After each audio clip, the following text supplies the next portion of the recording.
we bring a reproductive medicine course which is slightly different, and I would encourage you to join us in making this course a fantastically enjoyable one. Over the past many years, fertility courses has been online, trying to present recent evidence and trying to look at its applied way of doing reproductive medicine. So in July, with Sunanda IVF Academy, Fertility Courses comes to Pune to do a course in reproductive medicine. Remember, it is a face-to-face course.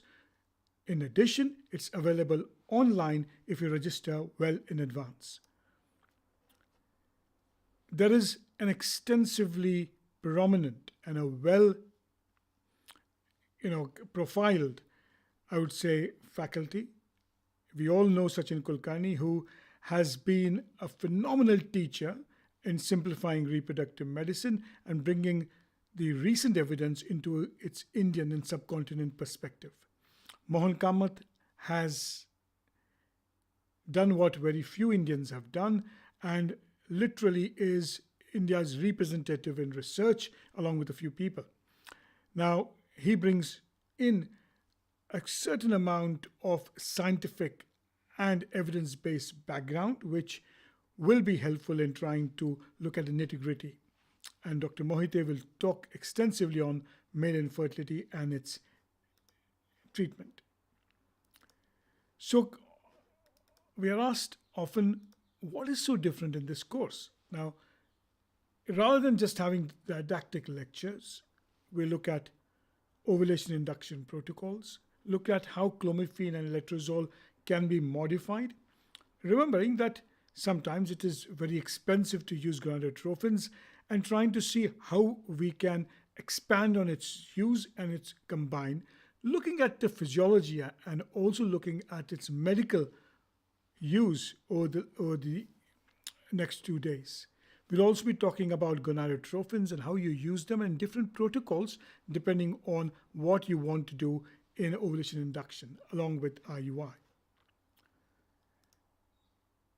We talk extensively of IVF, and rather than looking at the 3 specific protocols, we want to explore how you choose drugs, how you choose your medications, and how do you start the stimulation. Why do you put somebody on a long protocol and somebody on the antagonist protocol? And what makes you decide of how to decide on the stimulation? Do you decide on day 1? Do you pre-treat? Do you decide to stimulate on day 3 and day 4? And all this comes by understanding some basic elements which will help you and guide you into making stimulations better. In addition, the time has come looking at luteal phase start, random start, dual start, but equally when not to do a dual start.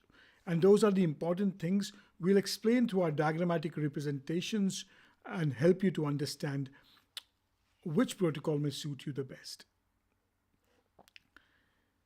We also look at challenging situations such as endometriosis, rescuing IVF, hypo-hypoc conditions. We look at PCOS, the challenge from good eggs to follicular recruitment and good number of embryos to looking at those of poor response. And here is where I'll bring forth my theories of why all low AMH are not egg donation. And we will talk about those specific protocols which will help you by understanding how the ovary works. And I often say, learn to listen to the ovary, and maybe that will help you to improve the success.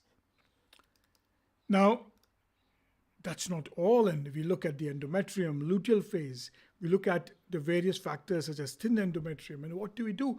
And in fact, I'll put it this way, it's not just a course that will be lectures and lectures and lectures. You'll have ample time to discuss, ask your questions, and I can assure you that by the time this course finishes, you would have enjoyed this thoroughly. It's 4 weeks to go. Don't miss this opportunity. We will be capping off once we reach a certain number of candidates, basically because of space. And you can click the link, WhatsApp us, and I hope that we'll be able to see you in Pune. We'd love to start this discussion on reproductive medicine. in a slightly different way.